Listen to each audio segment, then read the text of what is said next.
गैर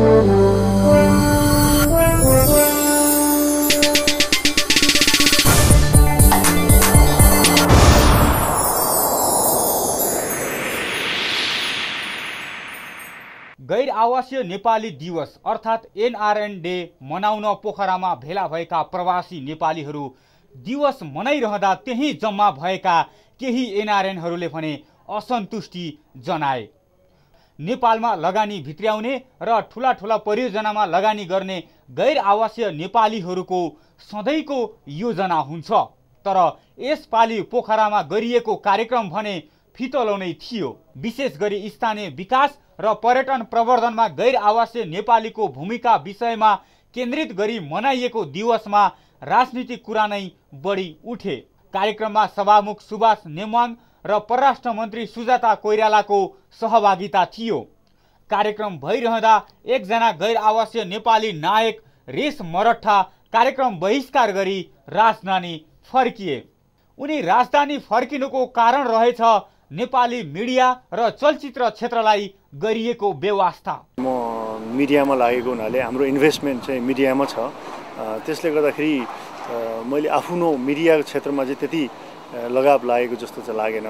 फर्केर किन आएको होइन, मैले त्यहाँ एटेन्ड गरेँ, आफ्नो एनआरएन सपोर्ट त दिएर आएँ। मैले अघि भनिहालेँ नि, आफ्नो जुन कुरा हुन्छ त्यसमा बढी प्रोत्साहन पाइएन अथवा प्रोत्साहन भन्दा पनि त्यसमा बढी जोड देखेन भने अलि असिलो लाग्दो रहेछ। प्राय गैर आवासीय नेपालीहरूले नेपालमा यो गर्छौं र त्यो गर्छौं भन्छन्, तर उनीहरूले गर्ने लगानी सीमित क्षेत्रमा मात्र छ।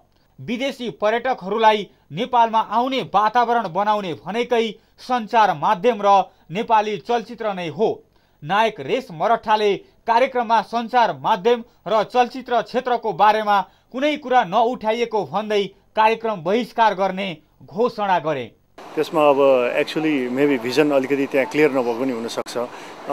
त्यसमा अब हामीले आफूले नै भनौँ न, मिडिया क्षेत्रमा लागेको साथीभाइहरूले नै चाहिँ हामीले एनआरएन होस् अथवा नेपाली डजन्ट म्याटर होइन, सबैले चाहिँ हामीले मिडियाको कत्रो हात हुन्छ भन्ने कुरा त हामीले देखिहालेका छौँ। तर आफ्नो व्यक्तिगत कुराले चाहिँ म सन्तुष्ट भइनँ। किन भएन भन्दाखेरि मैले आफ्नो जुन मिडिया क्षेत्र छ नि, सिनेमा मेकिङ होस् या अरू कुनै किसिमको फिल्ड होस् इन मिडिया, त्यसको कुनै पनि डिस्कस मैले पाइनँ। यो चाहिँ अलिक दुःख लाग्छ, किनभने आफ्नो क्षेत्र भएकोले हुनाले होला अलिकति दुःख लाग्दो रहेछ। मिडिया र सिनेमाको बारेमा कसैले कुरा नउठाएको भन्दै नायक मरठाले बिचैमा कार्यक्रम छाडेर हिँडे। कार्यक्रममा 40 देशका 100 भन्दा बढी प्रतिनिधिहरू थिए। पर्यटन वर्ष 2011 मा 10 लाख पर्यटकहरू भित्राउने लक्ष्य सञ्चार माध्यम र सिनेमालाई नै पूरा गर्न सक्ने मरठाको भनाइ छ। अरे यार, एनआरएनले त ठुलो भूमिका खेल्नुपर्छ जस्तो लाग्छ। जस्तै फर एक्जाम्पल अब हामीले अहिले यो च्यालेन्ज भन्ने सिनेमा बनायौँ, हामीसँग कति विदेशीहरू आएर काम गर्नुभयो। हामीले नेपालको सुन्दरीय दृश्यहरू जोमसोम सिन्धुलीदेखि पोखरा काठमाडौँ एक फ्याबुलस दृश्यहरू खिचेका छौँ। सिनेमा विदेशमा लान्छौँ। हाम्रो विदेशी साथीहरूले हेर्दाखेरि चाहिँ wow this is kind of good, हामीलाई पनि नेपाल जान मन लाग्यो भनिन्छ भने यो एक हाइली मोटिभेसन कुरा हो जस्तो मलाई लाग्छ। किनभने तपाईँ जब फिल्म बनाउनुहुन्छ तपाईँले एकदम आउटस्ट्यान्डिङ सिनहरू खिच्नुहुन्छ, त्यतिकै कम्प्रोमाइज गर्दा सिनहरू खिच्नुहुन्न। जुन सिनहरू हामी जब विदेश लान्छौँ त्यहाँको टुरिस्ट सेक्टरमा त अवश्य असर परिहाल्छ। एनआरएन दिवस पनि राजनीतिक कार्यक्रम जस्तै गरी औपचारिकतामै मनाइएको केही गैर आवासीय नेपालीहरूको आरोप छ। जसरी यसअघि धुमधामसँग एनआरएन दिवस मनाइएको थियो, यसपालिको एनआरएन दिवस साँगुरो कोठामै सीमित गरिएकोमा केही असन्तुष्ट भएका छन्।